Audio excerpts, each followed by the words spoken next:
दोस्तों, स्वागत है आपका हमारे चैनल आर.के. वर्मा में मुल्ला नसरुद्दीन की बिल्कुल नई और मजेदार कहानी।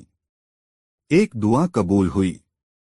मुल्ला नसरुद्दीन अक्सर सोचता था कि ऐसी क्या तिकड़म भिड़ाई जाए जिससे उसे हरम में घुसने का मौका मिले।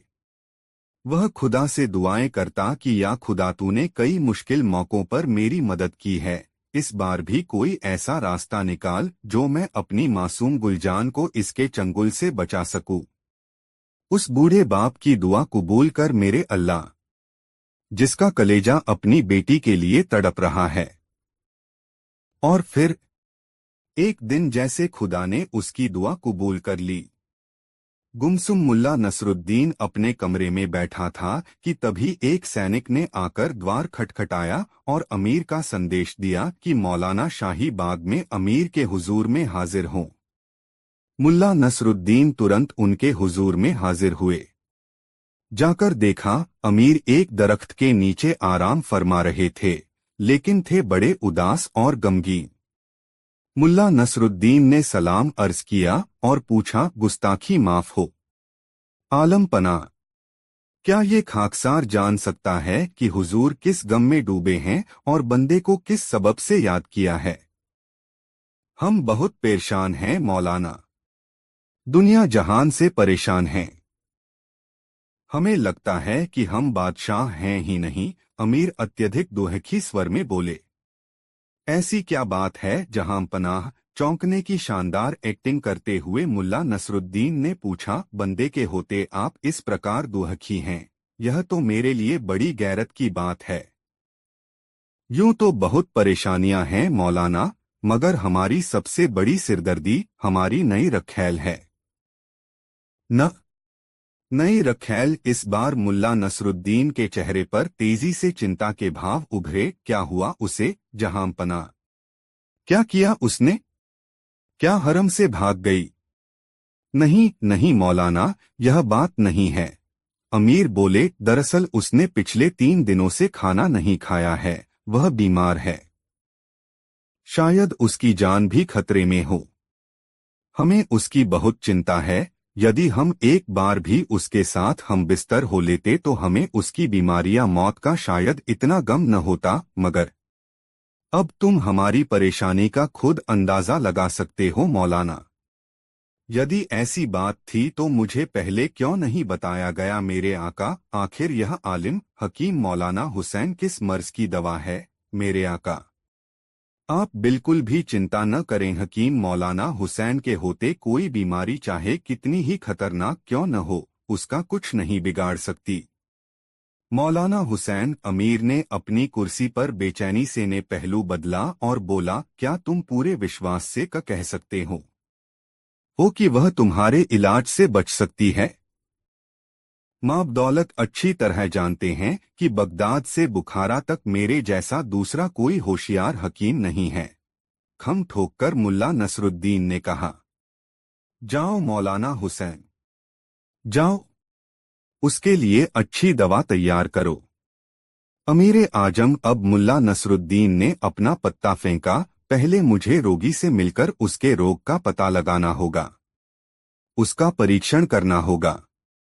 रोगी का परीक्षण? अमीर ने आंखें तरेरी, मौलाना, क्या तुम्हें यह नहीं मालूम कि हरम में पराए मर्दों का झांकना भी गुनाह है? माँ दौलत के अलावा वहाँ किसी के कदम। मुझे क्षमा करें शहंशाहे आजम, घुटनों तक सिर झुकाकर मुल्ला नसरुद्दीन ने बड़े ही नम्र स्वर में कहा, मैं हकीम हूँ और बिना रोगी का परीक्षण किए भला उसे कोई दवा कैसे दे सकता हूँ? यह सुनकर अमीर लगभग गुर्ते हुए बोला, अरे नाचीज गुलाम, क्या तू इतना भी नहीं जानता कि हमारी दासियों का मुंह मरने से पहले कोई भी नहीं देख सकता? मुल्ला नसरुद्दीन ने फौरन अमीर की बात को लपक लिया, ऐ मेरे आका, इस नाचीज गुलाम ने कब कहा कि मैं उनका मुंह देखना चाहता हूँ मेरे सरताज? मैं तो अपने इल्म में इतना माहिर हूँ कि उनका हाथ, बल्कि हाथ का नाखून देखकर ही उनके रोग को समझ सकता हूँ। चेहरे की तरफ नजरें उठाने की गुस्ताखी तो मैं सपने में भी नहीं कर सकता। हाथ देखकर अमीर का गुस्सा पानी के बुलबुले की भांति समाप्त हो गया। वह बोले, यह तुमने पहले क्यों नहीं बताया? इसमें तो कोई हर्ज नहीं है। तुम्हारे साथ हम भी हरम में चलेंगे। यदि तुम हमारी रखैल का सिर्फ हाथ ही देखोगे तो हमें कोई ईर्ष्या नहीं होगी। मुल्ला नसरुद्दीन ने सोचा कि यहाँ गुलजान से अकेले में तो मुलाकात संभव ही नहीं है। आठ अमीर साथ रहें और मैं उसे दिलासा दे दूं, भला इससे अच्छी बात और क्या होगी। दोस्तों, वीडियो को एक लाइक जरूर करें और कमेंट में बताएं यह कहानी आपको कैसी लगी। दोस्तों, उसने निर्णय कर लिया था कि अब जल्दी ही कुछ करना होगा। स्वच्छंद घूमने वाले मुल्ला नसरुद्दीन का अब उस महल में दम घुटने लगा था। रात होने लगी थी। बुखारा के मेहनतकश नागरिक खा पीकर सोने की तैयारियां करने लगे थे। मुल्ला नसरुद्दीन घूमने का बहाना करके महल से निकल आया था। बुखारा की गलियों में ठंडक व अंधेरा था। मुल्ला नसरुद्दीन अपने दोस्त अली के चायखाने की ओर चल दिया। रास्ते में उसने शाही शख्स होने के सभी चिन्ह अपनी पोशाक से उतार दिए। अब वह एक साधारण नागरिक की भांति था। द्वार पर दस्तक होते ही अली ने दरवाजा खोला, उसे पहचानते ही गले लगा लिया। फिर उसे लेकर वह गुप्त कक्ष में आ गया। वहां बैठकर मुल्ला नसरुद्दीन ने उसे महल के अंदर घटी सारी घटना बता दी और आगे का प्रोग्राम भी समझा दिया। सारी बात जानने समझने के बाद अली ने, मैं चायखाने में ही गुलजान की प्रतीक्षा में बैठा रहूंगा। तुम्हारे गधे पर हर वक्त जीन कसी रहती है। वह काफी मोटा ताजा हो गया है। गुलजान के लिए भी मैंने एक मर्दाना पोशाक और पगड़ी का बंदोबस्त किया हुआ है। अली उसकी बातें सुनकर मुल्ला नसरुद्दीन बोला, अली, मैं तुम्हारा ये एहसान जीवन भर नहीं भूलूंगा। यह समय इन बातों का नहीं है। मेरे दोस्त लोग, केतली से कप में चाय डालते हुए अली ती ने कहा, चाय पियो और अपने ठिकाने पर पहुंचो। उस कक्ष और चायखाने के बीच पतला सा पर्दा पड़ा था, जिसके इस तरफ अंधेरा होने की वजह से इधर का कुछ भी दिखाई नहीं दे रहा था, मगर दूसरी ओर अर्थात चायखाने की तरफ रोशनी होने के कारण वहां के हर ग्राहक और उसकी एक एक हरकत को देखा जा सकता था। वे दोनों चाय पीने में मशरूफ थे कि तभी चायखाने की तरफ से चेचकरू जासूस की आवाज सुनाई दी। वह वहां मौजूद लोगों से कह रहा था, दोस्तों, जो आदमी मुल्ला नसरुद्दीन के नाम से यहाँ घूमता है वह नकली है। असली मुल्ला नसरुद्दीन तो मैं हूँ। काफी समय पहले मैंने अपनी भूलों का पश्चाताप कर लिया है। मुझे अपनी नापाक भूलों का एहसास हो चुका है। यह सुनकर मुल्ला नसरुद्दीन ने अली को कोहनी मारते हुए कहा, ओह, ये लोग तो ये मान बैठे हैं कि मैंने बुखारा छोड़ दिया है। लगता है भेष बदलकर मुझे इन लोगों को अपनी याद दिलानी ही पड़ेगी। यह कहकर उसने जल्दी से चाय का प्याला खाली किया, फिर वहीं पड़ी अली की मैली कुचैली एक पुरानी पोशाक पहनी और पिछले दरवाजे से बाहर निकल गया। फिर गलियों का चक्कर काटकर चायखाने के एक अंधेरे कोने में आकर बैठ गया। जासूस अभी भी अपनी हाँक रहा था, भाई लोगों, मैं मुल्ला नसरुद्दीन अपनी भूलों पर काफी शर्मिंदा हूँ। अब मैंने इस्लाम पर चलने व दीनदार मुस्लिम बनने का निश्चय कर लिया है। जब से मैंने अमीर के हुक्म की तामील करनी शुरू की है, तब से मुझे खुशियां ही खुशियां मिल रही हैं। ठीक तभी एक व्यक्ति बोला, ए मुल्ला नसरुद्दीन, लो चाय पियो। मैं कोकन से बुखारा आया हूँ। मैं तुमसे एक सवाल पूछना चाहता हूँ। हाँ हाँ, पूछो भाई, क्या पूछना चाहते हो? यदि मैं नहा रहा हूँ व मुअज्जिन की आवाज सुनाई दे तो मैं किस तरफ मुड़ूं? बेशक मक्का की तरफ, जासूस ने कहा। नंगा जाने से बचने का एक यही उपाय है। तभी अंधेरे कोने से एक स्वर उभरा, अपने कपड़ों की तरफ। घर तक यह सुनकर सभी मुंह छिपाकर हंसने लगे। कोने में यह कौन भिखमंगा बड़बड़ा रहा है? क्या मुल्ला नसरुद्दीन से मुकाबला करने का विचार है? मुल्ला नसरुद्दीन के मुकाबले तो मैं कुछ भी नहीं हूँ। वह व्यक्ति पुनः जासूस से मुखातिब हुआ, ए पाक मुल्ला नसरुद्दीन, मैं यह जानना चाहता हूं कि इस्लाम के मुताबिक मयत में शामिल होने के लिए ताबूत के आगे रहना चाहिए या पीछे। इससे पहले कि जासूस कोई उत्तर दे पाता, कोने से पुनः आवाज आई, यदि तुम खुद ताबूत में नहीं हो तो आगे रहो या पीछे, इससे कोई फर्क नहीं पड़ता। इस उत्तर पर लोग ठहाका लगाकर हंस पड़े। मुल्ला नसरुद्दीन बना जासूस तिलमिलाकर बोला, अबे नामुराद, तेरा नाम क्या है? कौन है तू? मैं बहुत देर से तेरी बकबक सुन रहा हूँ, कहीं अपनी जान से हाथ तो धोना नहीं चाहता? फिर वह लोगों की और मुखातिब हुआ, मैं चाहूँ तो इसे एक ही जवाब से चुप कर सकता हूँ, लेकिन यह वक्त गंभीर बातों पर चर्चा करने का है, किसी मूर्ख की छींटाक्षी पर ध्यान देने का नहीं। कहकर वह एक पल को रुका, फिर बोला, हाँ तो मैं कह रहा था कि अमीर व उसके नुमाइंदों का कहना मानो, तुम्हारे जीवन में खुशहाली छा जाएगी। यदि कोई नकली मुल्ला नसरुद्दीन तुम्हें मिले तो उसे अमीर के सिपाहियों और जासूसों के हवाले कर दो। यह सुनते ही मुल्ला नसरुद्दीन ने अपना नकली वेश उतारा और असली सूरत में सामने आ खड़ा हुआ। उसे देखकर सभी लोग हैरत में पड़ गए। मुल्ला नसरुद्दीन जासूस के सामने आकर दोनों कुल्हों पर हथेलियां जमाकर बोला, तो तुम हो असली मुल्ला नसरुद्दीन? हाँ, मैं ही असली और सच्चा मुल्ला नसरुद्दीन हूँ, बाकी सब नकली हैं। तुम भी नकली हो। जासूस ने अपनी घबराहट को छिपाने की कोशिश की। तभी मुल्ला नसरुद्दीन चिल्लाया, ऐ नेक मुसलमानों, शुभ काम में देरी कैसी? पकड़ लो इस नकली मुल्ला नसरुद्दीन को। इसने खुद कबूल किया है कि यह असली मुल्ला नसरुद्दीन है। अमीर के हवाले कर दो इसे, वरना तुम पर इसकी साजिश में शरीक होने का इल्जाम भी लग सकता है। कहते हुए उसने उसकी नकली दाढ़ी उखाड़ ली। सबने पहचान लिया कि वह अमीर का जासूस है। मारो साले को, ये अमीर का जासूस है। और फिर पलक झपकते ही भीड़ उस पर पिल पड़ी। घूंसेलात, तमाचे और कुछ जूते उसके सिर पर चटकाने लगे। हाय हाय मरा, मुझे छोड़ दो। पिटते पिटते वह बुरी तरह चिल्ला रहा था, माफ कर दो, मैं तो आप लोगों से मजाक कर रहा था। मगर लोग यह जानकर और अधिक भड़क उठे कि वो उन्हें बेवकूफ बना रहा था। भीड़ उसे मारती पीटती और घसीटती हुई अमीरे आजम के महल की ओर ले जाने लगी। मुल्ला नसरुद्दीन अपना काम करके और अपनी मौलाना वाली पोशाक पहनकर महल की ओर चल दिया।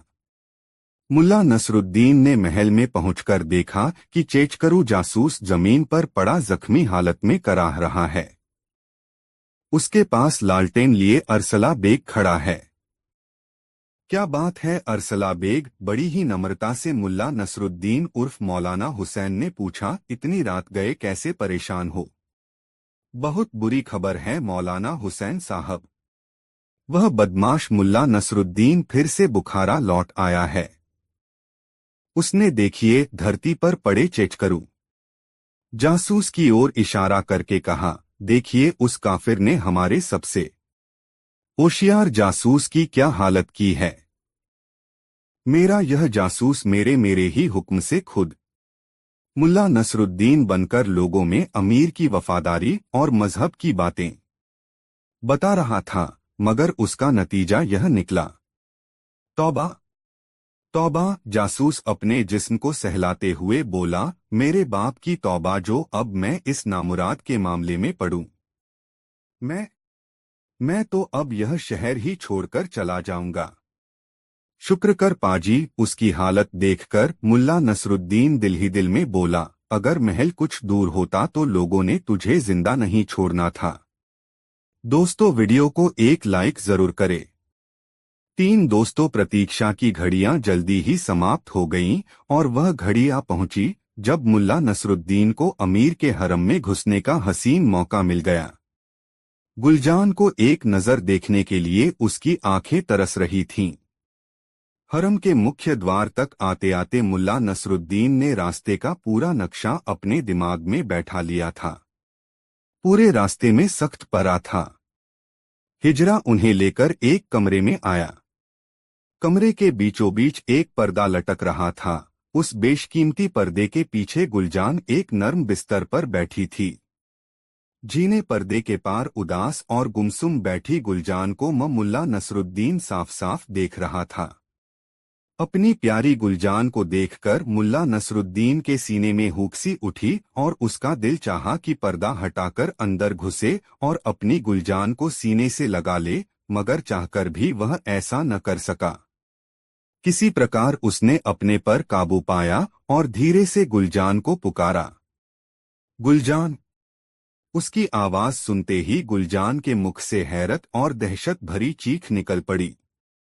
मुल्ला नसरुद्दीन को आशंका हुई कि घबराहट में कहीं गुलजान उसे असली नाम से न पुकार बैठे। आंख बड़ी जल्दी से वह बोला, मेरा नाम मौलाना हुसैन है। मैं नया हकीम नजूमी और आलिम हूँ और अमीर की खिदमत के लिए बगदाद से आया हूँ। तुम समझ रही हो न गुलजान? मैं बोलते बोलते वह रुका और अमीर की तरफ पलटा। शायद यह मेरी आवाज सुनकर डर गई है। हो सकता है कि अमीर आजम की गैर मौजूदगी में इस हिजड़े ने इसके साथ कोई बदसलूकी की हो। अमीर ने क्रोधित नजरों से हिजड़े को घूरा। हिजड़ा कांपता हुआ जमीन तक झुक गया। दहशत के मारे एक शब्द भी उसके हलक से न फूटा। ए गुलजान! मुल्ला नसरुद्दीन पुनः गुलजान से मुखातिब हुआ, तुम्हारे सिर पर मौत का साया मंडरा रहा है, लेकिन विश्वास रखो कि मैं तुम्हें बचा लूंगा। तुम्हें मुझ पर पूरा भरोसा करना चाहिए। मैं हर परेशानी, मुसीबत और रोग पर काबू पा सकता हूँ। मुल्ला नसरुद्दीन की आवाज वह लाखों में पहचान सकती थी। यह जानकर कि मुल्ला नसरुद्दीन उस तक आ पहुंचा है, उसकी खुशी का ठिकाना न रहा। और सावधान भी थी। वह जानती थी कि उसकी कोई भी गलत हरकत मुल्ला मगर नसरुद्दीन का सिर कलम करवा सकती है। आंख बड़ी बारीक और धीमी आवाज में वह बोली, मैं आपकी बातें सुन रही हूँ। मैं आपको जानती हूँ तथा आपका विश्वास करती हूँ। ए गुलजान! तुम जरा मुझे अपना हाथ दिखाओ ताकि मैं तुम्हारे नाखूनों के रंग से तुम्हारी बीमारी का कारण जान सकूं। धीरे से रेशम का पर्दा हिला और रुई जैसा नाजुक हाथ बाहर आया। मुल्ला नसरुद्दीन ने धीरे से गुलजान का हाथ थाम लिया। सिर्फ उसका हाथ दबाकर ही सांकेतिक भाषा में वह अपने दिल की बात कह सकता है। वह जानता था कि जब उसने उसका हाथ दबाया तो धीरे से गुलजान ने भी उसका हाथ दबा दिया। मुल्ला नसरुद्दीन के दिल में हुक्सी उठी। वह कोई और भी हरकत कर सकता था यदि अमीर उसके कंधे पर न झुका होता। वह बड़े गौर से एक एक हरकत देख रहा था। मुल्ला नसरुद्दीन को अपने कंधे पर उसके सांस लेने की सरसराहट स्पष्ट सुनाई दे रही थी। मुल्ला नसरुद्दीन ने उसकी छोटी उंगली पकड़ ली और गौर से उसका नाखून देखने लगा। उसने चिंतित दृष्टि से अमीर की ओर देखा और गुलजान से पूछा, कहाँ दर्द है गुलजान? दिल में। वह एक लंबी सांस लेकर बोली, मेरा दिल गम और चाहत से लबरेज है। तुम्हारे गम का कारण क्या है? मैं जिससे मोहब्बत करती हूँ उससे जुदा हूँ। मुल्ला नसरुद्दीन ने अमीर के कान में कहा, यह अमीर आजम की जुदाई में बीमार है। यह सुनते ही अमीर का चेहरा खिल उठा। गुलजान पुनः बोली, जिसे मैं दिलोजान से चाहती हूँ वह मुझसे जुदा है। मुझे लगता है कि मेरा प्यार मेरे बिल्कुल करीब है, लेकिन न तो मैं उसे गले ही लगा सकती हूँ और न ही प्यार कर सकती हूँ। हाय! न जाने वह मुबारक घड़ी कब आएगी जब वह प्यार से मुझे अपने गले लगाएगा। मुल्ला नसरुद्दीन ने गहरा आश्चर्य जाहिर किया, या अल्लाह! इतने थोड़े समय में ही शहंशाह ने इनके दिल पर कैसा जादू कर दिया है। वल्लाह! मरहबा! यह सुनकर अमीर की खुशी का कोई ठिकाना न रहा। वह एक जगह खड़े नहीं हो पा रहे थे। बल्कि आस्तीन में मुंह छिपाए पागलों की भांति खींखी करके हंस रहे थे। अमीर की हरकतें देखकर पर्दे के पीछे बैठी गुलजान बड़ी मुश्किल से अपनी हंसी रोक पाई। मुल्ला नसरुद्दीन ने पुनः उसे सांकेतिक भाषा में समझाना शुरू किया। गुलजान, तुम किसी प्रकार की चिंता मत करो, मैं तुम्हें प्रत्येक खतरे से बचा लूंगा। फिलहाल तो अमीरे आजम तुम्हारे करीब नहीं आ सकेंगे, क्योंकि मैंने उन्हें आगाह कर दिया है कि सितारों का आदेश है कि वे किसी औरत का नकाब न उल्टे। लेकिन इसके बावजूद तुम्हारी खुशी का दिन निकट ही है। सितारे धीरे धीरे अपना अंदाज बदल रहे हैं। तुम समझ रही हो न गुलजान? सितारे शीघ्र ही मुबारक होंगे और तुम अपने प्यारे, अपने सपनों के शहजादे की बाहों में होगी। मैं जिस रोज तुम्हें दवा भेजूंगा, उससे अगले रोज तुम्हारी खुशी का दिन होगा। हाँ, दवा पीने के अगले रोज तुम तैयार रहना अपने दामन में खुशियां भरने के लिए। गुलजान से यह खुशी बर्दाश्त नहीं हो पा रही थी। वह कभी रोती कभी हंसती। वह बोली, शुक्रिया ए मौलाना हुसैन, आपका लाख लाख शुक्रिया ए हकीम मौलाना हुसैन। मैं समझ गई कि मेरा प्यार मेरे बिल्कुल नजदीक है। मुझे लगता है कि उसके और मेरे दिल की धड़कनें एक हो गई ही हैं। मैं उसके बिना नहीं रह सकूंगी। और फिर उसे समझा बुझाकर मुल्ला नसरुद्दीन और अमीर हरम से वापस लौट आए। दरबार में आकर अमीर ने सोने के सिक्कों से भरी थैलियां मुल्ला को भेंट की। फिर मुल्ला नसरुद्दीन अपने आवास की ओर बढ़ गया। दोस्तों, वीडियो अपने मित्रों को जरूर शेयर करें। 4 मुल्ला का भेद खुला, नई मजेदार कहानी। सुबह का वक्त गुजरता जा रहा था। ज्यों-ज्यों सूरज चढ़ रहा था, त्यों-त्यों गर्मी बढ़ती जा रही थी। दोपहर तक इतनी गर्मी बढ़ चुकी थी कि लोगों को शरीर के कपड़े उतार देने का मन करने लगा था। मुल्ला नसरुद्दीन अपने कक्ष से निकलकर कैदी के कक्ष में पहुंचा। ए परम विद्वान और गुणी मौलाना हुसैन, आज आपकी कैद की मियाद खत्म हो जाएगी। आज की रात मैं खुद भी इस महल को छोड़ दूंगा, मगर मैं एक शर्त पर आपके भागने के लिए आपका द्वार खुला छोड़ सकता हूं कि आप यहां से 2 दिन और न निकलें। यदि आपने मेरी यह बात न मानी तो यह भी हो सकता है कि उस समय मैं महल में ही रहूं, तो आप अमीर को मेरा असली नाम और इस सारी घटना के विषय में अवश्य बता दें। अब आखिर तुम हो कौन? बूढ़े आलिम ने कांपते स्वर में पूछा। मुल्ला नसरुद्दीन का क्या? मुल्ला नसरुद्दीन बूढ़ा आलिम इस प्रकार हड़बड़ाकर पीछे हटा मानो उसका पांव जलते तवे पर पड़ गया हो। वह फटीफटी आश्चर्य और दहशत भरी नजरों से मुल्ला नसरुद्दीन का चेहरा देखता रह गया।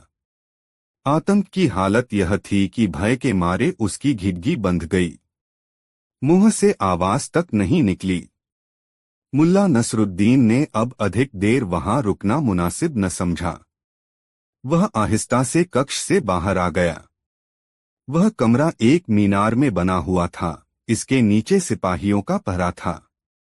मुल्ला नसरुद्दीन के जाते ही बूढ़े आलिम ने अपने द्वार की सांकल बंद कर ली और होंठों में बड़बड़ाया, नहीं नहीं, मेरा मुल्ला नसरुद्दीन से कोई वास्ता ही नहीं है। चाहे मुझे यहाँ 1 महीना कैद रहना पड़े, मगर मैं चुप रहूंगा, बिल्कुल चुप। यह मुल्ला नसरुद्दीन इंसान नहीं, शैतान है।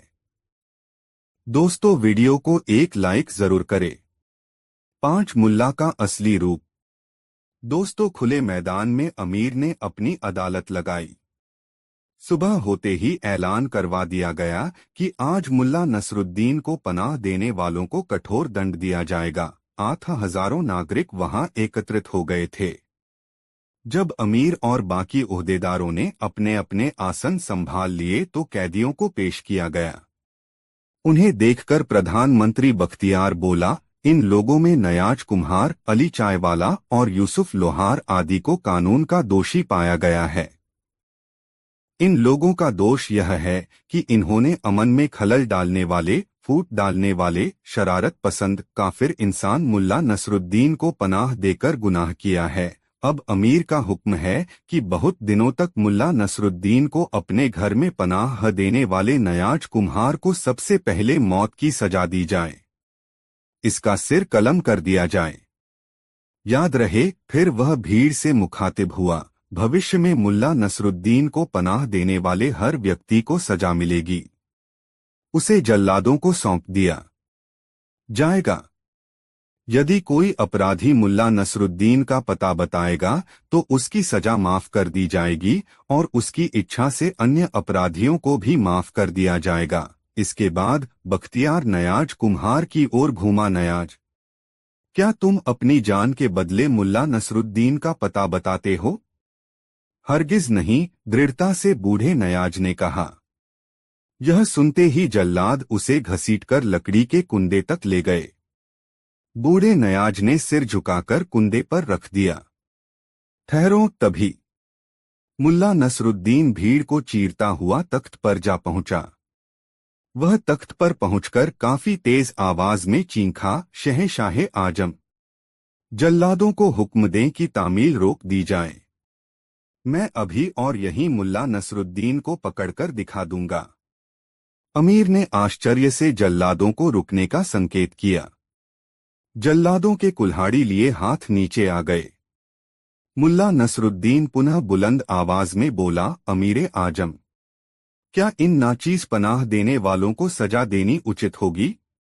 वह भी उस हालत में कि पनाह देने वालों का सरदार बच जाए। क्या उस शख्स को छोड़ दिया जाए जिसके यहाँ मुल्ला नसरुद्दीन रहता, खाता व इनाम पाता रहा है, जिस शख्स ने उसकी पूरी देखरेख और हिफाजत की? कौन है वह नामाकूल? एकाएक ही अमीर गुस्से से दहाड़े, ऐसे शख्स का सिर तो सबसे पहले कलम किया जाना चाहिए, लेकिन वह है कौन? उसे फौरन हमारे सामने पेश किया जाए। पहले हुजूर वादा करें कि यदि हुजूर उसे सजा न दे पाए तो इन छोटे गुनहगारों को माफ कर देंगे। हाँ, हम वादा करते हैं कि यदि उसे सजा न दे पाए तो इन सबको माफ कर दिया जाएगा। अब मुल्ला नसरुद्दीन तेजी से भीड़ की तरफ घुमा। सुना आप लोगों ने? अमीर का कॉल है कि यदि उसे सजा न दे पाए तो इन सबको माफ कर देंगे। अब उसे हाजिर करो। अमीर दहाड़े, हम उस काफिर की सूरत देखना चाहते हैं। हुजूर, मुल्ला नसरुद्दीन अपने असली रूप में आ गया। मैं हूँ मुल्ला नसरुद्दीन और आप हैं मुझे पनाह देने वाले सबसे बड़े गुनहगार। मैंने आपके साथ इतना समय गुजारा, खाया पिया व इनाम भी पाया। क्या आप मुझे पहचान पाए? यह सुनते ही अमीर पर जैसे घड़ों पानी पड़ गया। वह सकते की हालत में बैठे रह गए। सिपाहियों ने लपककर मुल्ला नसरुद्दीन को पकड़ लिया। मुल्ला नसरुद्दीन ने इसका कोई विरोध नहीं किया, बल्कि भीड़ से मुखातिब होकर बोला, अमीर ने वादा किया है कि सजाए मौत के लिए चुने गए लोगों को माफ कर दिया जाएगा। ये आवाम के लिए इशारा था कि अब वे इन बेगुनाह लोगों को छुड़वा लें। आंख पलक झपकते ही अफरातफरी मच गई। भीड़ सुरक्षा घेरे को तोड़कर तख्त की ओर बढ़ती हुई चिल्लाई, कैदियों को रिहा करो, रिहा करो। अमीर और बख्तियार में कुछ कानाफूसी हुई, फिर अमीर के इशारे पर कैदियों को रिहा कर दिया गया। मुल्ला नसरुद्दीन को पकड़कर सिपाही एक ओर ले जाने लगे तो लोगों के गले रुंध गए और भर्राई हुई आवाज में बोले, अलविदा, अलविदा मुल्ला नसरुद्दीन, मौत की विशेष सजा। दोस्तों, यह कहानी आपको कैसी लगी कमेंट में जरूर बताएं। 6 मुल्ला का पहला दा। दोस्तों, रात हो गई थी। मुल्ला नसरुद्दीन को इसी क्षण का इंतजार था। वह अपने कक्ष से मिट्टी की एक सुराही लेकर बाहर निकला और सीढ़ियां उतरकर दबे पांव हरम के पहरेदारों तक जा पहुंचा। वह देखो, एक सितारा और टूटा। एक मोटा पहरेदार सिपाही बोला, यदि तुम कहते हो कि सितारे टूटकर जमीन पर गिरते हैं तो वे जमीन पर पड़े दिखाई क्यों नहीं देते? वे शायद समुद्र में गिर जाते हों, दूसरे ने कहा। तभी मुल्ला नसरुद्दीन ने टोका, ऐ सिपाहियों, ख्वाजासरा। पहरेदार खबर मिलते ही ख्वाजासरा दौड़ता हुआ आया। हिजड़े को बुलाओ, मैं अमीर की नई रखैल के लिए दवा लाया हूं। उसने बड़ी ही सावधानी से सुराही थाम ली। उसमें सफेद खड़िया का पानी था। मुल्ला नसरुद्दीन ख्वाजासरा को बड़ी बारीकी से इस दवा की सेवन विधि समझाने लगा। तभी मोटा तुंदियल सिपाही बोला, ए परम गुणी मौलाना हुसैन, आप तो सब कुछ जानने वाले हैं, कृपया ये बताएं कि ये सितारे टूटकर कहाँ चले जाते हैं। मुल्ला नसरुद्दीन के सामने चाहे कैसी भी परिस्थिति क्यों न हो, वह मजाक का वक्त और मौका निकाल ही लेता था। उसने बड़ी गंभीरता से उन्हें बताया, ये सितारे, मेरे बच्चों, ये सितारे टूटकर जमीन पर गिरते हैं और छोटे छोटे चांदी के सिक्कों में तब्दील हो जाते हैं। सुबह भिखारी लोग इन्हें बटोर लेते हैं। इस प्रकार मैंने बहुत से लोगों को अमीर बनते देखा है। सिपाही आश्चर्य से एक दूसरे का मुंह देखने लगे। मुल्ला नसरुद्दीन उन्हें बेवकूफ बनाकर आगे बढ़ गया।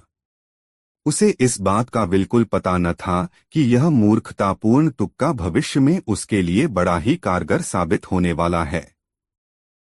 वह अपनी मीनार पर चला गया। करीब आधी रात को वह अपनी मीनार से फिर नीचे उतरा और दबे पांव अमीर के शयनकक्ष की ओर बढ़ने लगा। उसका विचार था कि पहरेदार अब तक सो गए होंगे, मगर ऐसा नहीं था। कक्ष के करीब जाने पर उसे कुछ फुसफुसाहटें सुनाई दीं।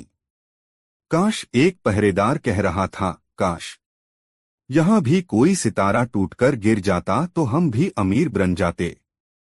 भाई, मुझे तो इस बात में कुछ दम नजर नहीं आता। अरे भाई, विश्वास कर, बगदाद के आलिम ने यही कहा था। उनका इल्म बहुत गहरा है, क्या इतनी सी बात के लिए वे गलत कहेंगे? बात तो ठीक है। उनकी बातें सुनकर मुल्ला नसरुद्दीन के दिमाग में तुरंत एक विचार कौंधा। हालांकि पहले उसे उनकी बातें सुनकर बहुत गुस्सा आया था कि बेवकूफ किस अहमकाना बात को लेकर अपनी रात खराब कर रहे हैं, मगर अब उसने आसमान की ओर देखा, तभी एक सितारा टूटा और तेजी से नीचे गिरने लगा।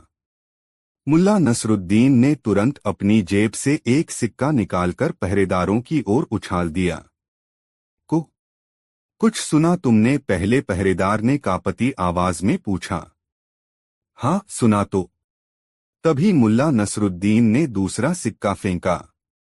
दोनों पहरेदारों ने पलटकर उस ओर देखा, फिर झपटकर उसे कब्जाने के लिए पेट के बल उस पर लेट गया। दूसरा दूसरे सिक्के की ओर लपका। इस मौके का भरपूर फायदा उठाया मुल्ला नसरुद्दीन ने। उसने एक मुट्ठी सिक्के वहां से कुछ आगे की ओर उछाल दिए। वे दोनों उस ओर लपके और मुल्ला नसरुद्दीन लपककर दरवाजे में घुस गया।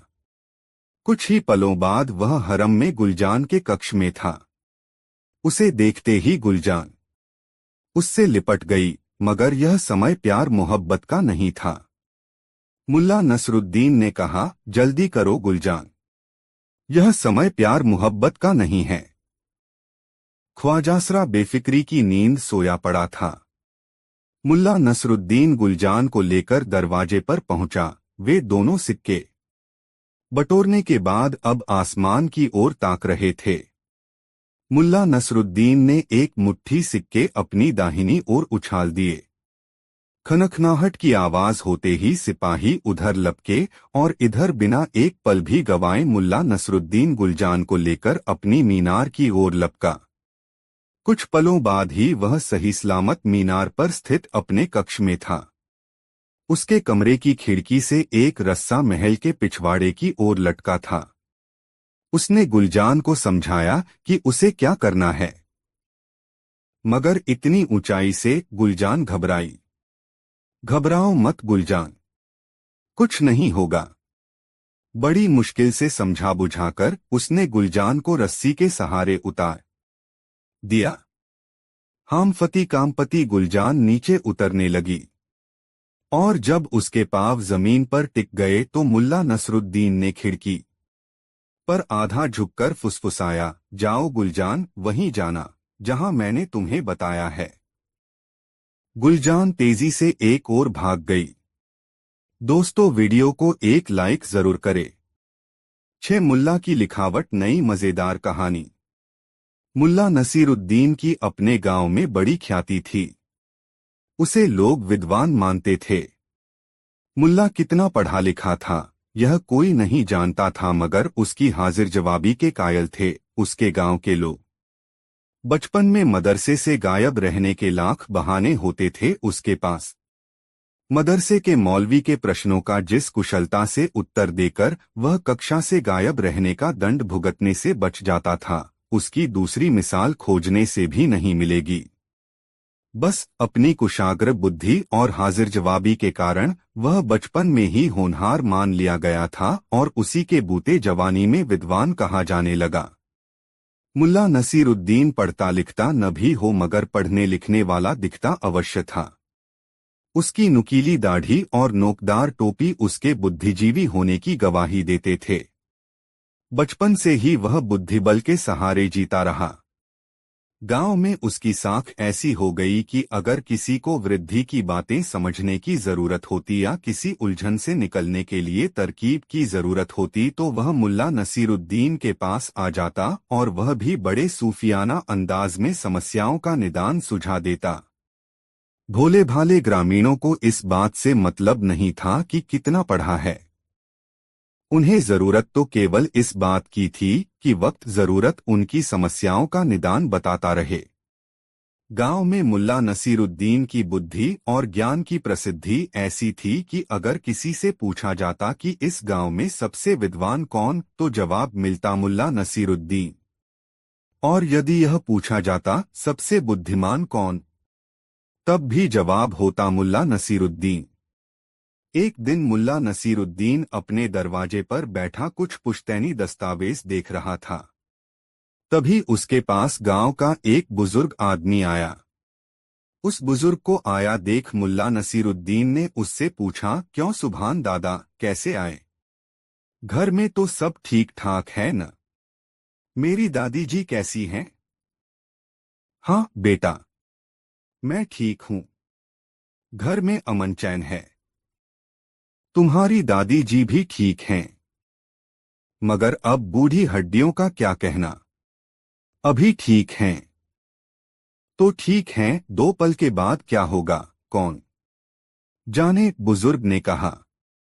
कहिए सुभान दादा, आपकी क्या खिदमत करूं? मुल्ला नसीरुद्दीन ने शालीनतापूर्वक सुभान दादा से पूछा।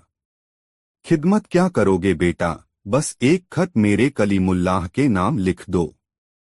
वह आबुधाबी गया हुआ है कमाने। यहाँ घर की जरूरतें पूरी कर पाना उसके लिए मुश्किल हो रहा था।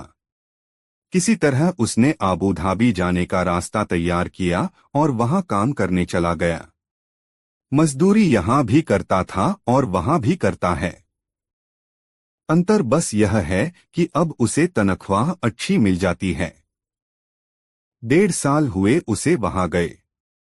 तब से हर महीने उसका भेजा पैसा हमें मिल जाता है, मगर कुशलक्षेम नहीं मिलता। कभी वह हमें अपने बारे में 2 हर्फ नहीं लिखता। मन बेचैन हो जाता है। तू एक बढ़िया सा खत लिख दे। ऐसा खत जिसमें यहाँ का हाल समाचार तो लिख ही दे कि सब राजी खुशी है, और बाद में यह जरूर लिख देना कि उसके लिए हमारा दिल हमेशा बेचैन रहता है। एक बार आकर अपने अब्बू अम्मी से मिल जाओ। हम लोग तो पेड़ में लगे पके फल की तरह हैं, न जाने कब टपक जाए।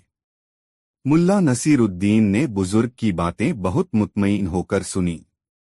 जब बुजुर्ग का बोलना रुका तब वह बहुत शांत स्वर में बोला, दादा, तुम्हारे लिए चिट्ठी तो मैं लिख दूंगा, मगर फायदा क्या? मुझे आबूधाबी तो अभी जाना ही नहीं है। हाँ बेटा, मैं जानता है कि तुम्हें आबूधाबी नहीं जाना है। मैं तो चाहता हूं कि तुम चिट्ठी लिख दो। ऐसी चिट्ठी जिसमें बड़े माँ बाप की अपने बेटे से मिलने की आरजू हो, जिसे पढ़ते ही मेरा बेटा हमसे मिलने के लिए तड़प उठे। रही बात खत भेजने की, तो मेरे पड़ोसी जुम्नू का बेटा भी आबूधाबी जा रहा है। वहां एक कारखाने में उसे कपड़ा काटने का काम मिल गया है। मैं उसी के हाथ से खत भिजवा दूंगा, बुजुर्ग ने कहा। मुल्ला नसीरुद्दीन ने बुजुर्ग की बातें सुनने के बाद फिर कहा, लेकिन सुभान दा, खत पढ़ने के लिए तो मुझे वहां जाना ही पड़ेगा। यदि खत मैंने लिखा तो दूसरा पढ़ेगा कौन? अरे बेटा, मेरा कलीमुल्लाह खुद पढ़ा लिखा और बेहद समझदार नौजवान है। तुम बस खत लिख दो, मैं जुम्नू के बेटे के हाथ से वह खत भेज दूंगा। वह खुद पढ़ लेगा तुम्हारा लिखा खत। सुभान दादा ने मुल्ला नसीरुद्दीन की चिरौरी सी करते हुए कहा। अरे सुभान दा, मैं जानता हूं तुम्हारा बेटा पढ़ा लिखा और होनहार है। मुझे उसके पढ़े लिखे होने पर जरा भी संदेह नहीं है। मजबूरी यह है कि मेरा लिखा कुछ ऐसा होता है कि दूसरे उसे पढ़ ही नहीं सकते। अपना लिखा केवल खुद मैं पढ़ सकता हूं। इसीलिए तुम्हें बता रहा हूं कि यदि मैंने खत लिखा तो उसे पढ़ने के लिए मुझे ही अबू धाबी जाना पड़ेगा। इसके अलावा कोई चारा नहीं है। और फिलहाल मुझे अबू धाबी जाने की कोई जरूरत नहीं है, मुल्ला नसीरुद्दीन ने सुभान दादा से कहा और फिर गंभीरता से अपने पुश्तैनी दस्तावेज देखने लगा। वह बुजुर्ग कुछ देर तक मुल्ला नसीरुद्दीन के पास खड़ा रहा, फिर बुदबुदाता हुआ वहां से चल दिया कि ऐसी लिखावट का फायदा ही क्या जिसे दूसरा पढ़ ही नहीं सके। दोस्तों, वीडियो को एक लाइक जरूर कर दे। साथ सूदखोर जाफर की शामत नई मजेदार कहानी। दोस्तों, शाम हो रही थी। तालाब के किनारे एक मंच बना दिया गया था जिस पर यथासमय अमीर को आकर बैठना था। वे यह नजारा अपनी आंखों से देखना चाहते थे। बोरे महल से रवाना कर दिए गए। खाली बोरों के साथ 8-8 और मुल्ला नसरुद्दीन वाले बोरे के साथ केवल 3 सैनिक भेजे गए। यथासमय अमीर भी आकर अपने तख्त पर विराजमान हो गए। उन्होंने अरसला बेग से पूछा, अरसला बेग, अब क्या देर है? बस मेरे आका। सिपाही पहुंचते ही होंगे। तभी मस्जिद की बुर्जियों से अजान की आवाज सुनाई दी। आधी मंजिल तय हो चुकी थी जब मुल्ला नसरुद्दीन के कानों में अजान की आवाज पड़ी। वह बोरे में बंद एक सिपाही की पीठ पर लदा हुआ था। बारी बारी से सिपाही उसका बोझा ढो रहे थे। एक उसे पीठ पर लादता तो 2 नंगी तलवार लेकर उसके पीछे चलते। अजान की आवाज सुनकर मुल्ला नसरुद्दीन बोला, ऐ सिपाहियों, मैं मरने से पहले दुआ करना चाहता हूं ताकि अल्लाह मेरी रूह को कबूल फरमाए। ठीक है, बोरे में ही दुआ कर लो, सैनिक ने बोरा नीचे रखकर कहा। हम तुम्हें खोल नहीं सकते। हम लोग कहाँ हैं? अल्लाह के लिए मेरा मुंह मस्जिद की ओर कर दो। हम लोग करशी फाटक के पास हैं। यहाँ चारों ओर मस्जिदें ही मस्जिदें हैं। अब जल्दी से दुआ कर लो। मुल्ला नसरुद्दीन दुआ पढ़ने लगा, या अल्लाह, तू कुछ ऐसा करिश्मा कर कि जिस किसी को भी मेरे 10,000 तंके मिलें, वह उनमें से 1,000 किसी मस्जिद को देकर मेरे लिए मुल्ला से 1 वर्ष तक दुआ की खैर मनाए। 10,000 तंकों का नाम सुनते ही सिपाहियों के मुंह में पानी आ गया। एक ने कहा, हम भी इंसान हैं, हमारे सीने में भी प्यार भरा दिल है, हम तुमसे नरमी का बर्ताव करेंगे। यदि दे हम अमीर की तनख्वाह बिना गुजारे लायक धन पा जाते तो हम तुम्हें छोड़ देते। दूसरे ने कहा, मैं एक मस्जिद की तीमारदारी के लिए चंदा देता हूँ। यदि कोई व्यक्ति ऐसा मिल जाता जो 7-8 हजार तंके चंदा देता तो उससे वादा कर लेता कि अल्लाह के तख्त के पास बादलों से लिपटा उसका नाम रोज ऊपर आता रहेगा। ऐ नेक व पाक सिपाही, मैं तुम्हें 10,000 तंके देना चाहता हूँ जो कि करशी कब्रिस्तान में गड़े हैं। वे कब्रिस्तान के पश्चिमी कोने में कब्र के पत्थर के नीचे दबे पड़े हैं। यदि तुम 10 वर्षों तक मेरा नाम मस्जिद में लिवा सको तो उन्हें तुम ही निकाल लेना। इनमें तीनों कोनों के नीचे मैंने 3,333 व 1/3 तंके गाड़ रखे हैं। अब तुम्हें कोई दिक्कत न होगी। सिपाहियों की नजरें आपस में मिली। निर्णय हुआ। फिर एक सिपाही को बोरे के पास छोड़कर दो सिपाही कब्रिस्तान की ओर चले। बेसब्री का मारा तीसरा सिपाही भी उसी ओर चल दिया। तभी उधर से कोई लंगड़ा व्यक्ति गुजरा। यह सूदखोर जाफर था। बोरे पर नजर पड़ते ही उसका लालची मस्तिष्क जाग उठा। इसमें में क्या हो सकता है? मुल्ला नसरुद्दीन ने तुरंत उसकी आवाज पहचान ली। वह धीरे से खांसा। उफ! इसमें तो लगता है कोई आदमी है। फिर बोरे के करीब चेहरा करके उसने पूछा, ए भाई, क्या तुम्हें जबरन किसी ने इस बोरे में बंद किया है? मुल्ला नसरुद्दीन का शैतानी दिमाग जाग उठा। उसे अपनी वह कसम याद आई जो उसने सभी नागरिकों के सामने खाई थी। सूदखोर जाफर को उसी तालाब में डूबोकर मारूंगा। वह बोला, अरे भले आदमी, क्या मैं 600 तनके इसलिए खर्च करूंगा कि कोई मुझे बोरे में बंद कर दे? तुमने 600 तनके 600 तनके क्यों खर्च किए? पहले वादा करो कि मेरी पूरी कहानी सुनोगे। मैं वादा करता हूं भाई। यह बोरा 1 अरब से मैंने इसलिए किराए पर लिया था क्योंकि मैं लंगड़ा, काणा व कुबड़ा हूं।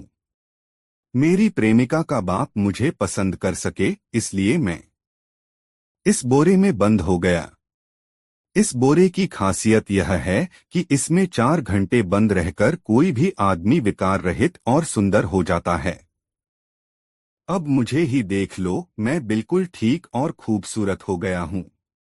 मैं चाहता तो 2 घंटे के लिए किसी को इस बोरे में साझी कर लेता तो मेरे 3 सी तनके बच जाते, क्योंकि मैं तो 2 घंटे में ही बाका जवान हो गया हूं। खैर, 600 तनकों की अब मुझे कोई परवाह नहीं। इसका इलाज कब्रिस्तान के पास ही होता है। अरब ने मुझे बताया था कि अकेला होने पर 3 जिन्न आकर पूछेंगे कि बता 10,000 तनके कहाँ हैं। उत्तर में मुझे कहना होगा, तांबे जैसी ढाल है जिसकी, उसका माथा तांबे का, उकाब के दर पर उल्लू। ए जिन्न, तू पता पूछता है उस रकम का जो तूने नहीं छिपाई, इसलिए पलट व चूम मेरे गधे की दूं। जैसा अरब ने कहा था वैसा ही हुआ। अब मैं बिल्कुल ठीक हूं। अब तुम यहां से चलते बनो, मेरी कहानी खत्म। ए नेक इंसान, मैं भी बिल्कुल वैसा हूं जैसे तुम थे। मैं भी सुंदर होना चाहता हूं। क्या 300 तनके में यह बोरा तुम मुझे नहीं दे सकते? दे सकता हूं, लेकिन रकम पेशगी देनी होनी। हो सकता है ठीक होने के बाद तुम मुकर जाओ।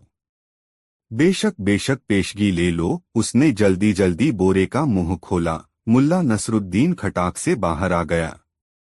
जाफर ने उसे एक थैली थमाई और बड़ी बेताबी से बोरे में घुस गया। जल्दबाजी और उतावलेपन में उसने यह भी नहीं देखा कि बोरे में से कौन निकला है और उसने 300 तनकों की थैली किसे थमाई है। उतनी ही तेजी से मुल्ला नसरुद्दीन ने बोरे का मुंह बांधा और लपककर एक पेड़ की ओट में जा छिपा। वह छिपा ही था कि सिपाही क्रोध से पांव पटकते हुए वहां आ पहुंचे। उनके चेहरे क्रोध से तमतमा रहे थे। आते ही वे बोरे पर पिल पड़े। बेहिसाब ठोकरें उन्होंने बोरे में बैठे जाफर पर रसीद कर दी। वे बोले, क्यों बे चालबाज, तेरी यह मजाल, हमें चकमा देना चाहता था, दगाबाज। अंदर बैठा जाफर किसी मंत्र की भांति वह सब बोल रहा था जो मुल्ला नसरुद्दीन ने उसे बताया पढ़ाया था। उसकी उलझुलूल बकवास सुनकर सिपाहियों को अधिक क्रोध आ गया और वे तबीयत से उसकी धुनाई करने लगे। अबे गीदड़ की औलाद, हमें बेवकूफ बनाकर भागना चाहता था। जाफर अपनी हाके जा रहा था और सिपाही क्रोध में भरकर उसकी कुटाई कर रहे थे। अंत में जब सिपाही थक गए तो उसे कंधे पर लाद कर चल दिए। अब मुल्ला नसरुद्दीन ओट से बाहर निकला। उसने एक नहर पर हाथ मुंह धोए और मस्ती में एक ओर चल दिया, खुली हवा में आजादी की सांसें लेता हुआ। कुछ देर बाद सिपाहियों ने तालाब के किनारे मंच की सीढ़ियों पर चढ़कर बोरा बेरहमी से एक ओर पटक दिया। तभी जाफर भीतर से कराहा, अरे भाई जिन्न, जरा संभल कर, अगर इस प्रकार बोरा पटकोगे तो मेरी तो हड्डी पसलियां ही टूट जाएंगी। पाक शेख तुरखान के तालाब की तह में जाकर तू शीघ्र ही ठीक हो जाएगा। वहां काफी शोर शराबा मचा हुआ था। आवाजों के बीच अमीर, बख्तियार व अरसला बेग की आवाजें पहचानकर जाफर घबरा गया। अल्हम्दुलिल्लाह। बुखारा के अमीर आजम के हुक्म से कुफ्र फैलाने वाला मलून बदमाश, अमन की शांति भंग करने वाला, फूट डालने वाला मुल्ला नसरुद्दीन पानी में डुबोया जा रहा है। इस घोषणा के बाद ही कुछ जल्लादों ने बोरा उठाया और सिर से ऊंचा उठाकर हवा में लहराते हुए पानी के हवाले कर दिया। बोरे में बंद जाफर बुरी तरह चिल्ला रहा था, बचाओ बचाओ, मैं मुल्ला नसरुद्दीन नहीं, जाफर हूं। जाफर, मुझे छोड़ दो। मैं जाफर हूं। मगर उसकी चीख पुकार पर भला किसे ध्यान देना था। उसकी चीख गुलजान की उस तेज चीख के नीचे दब गई जो कि नयाज के कंधे पर सिर रखकर रोने लगी थी, जबकि अमीर के खेमे में खुशियां छा गई थीं। अमीर सहित सभी दरबारियों के चेहरे खिले हुए थे। दोस्तों, मुल्ला नसरुद्दीन की यह कहानी आपको कैसी लगी कमेंट में जरूर बताएं। ऐसी और नई मजेदार कहानी सुनने के लिए हमारे चैनल आरके वर्मा को सब्सक्राइब जरूर करें। यह वीडियो अपने मित्रों को जरूर शेयर करें। वीडियो देखने के लिए धन्यवाद।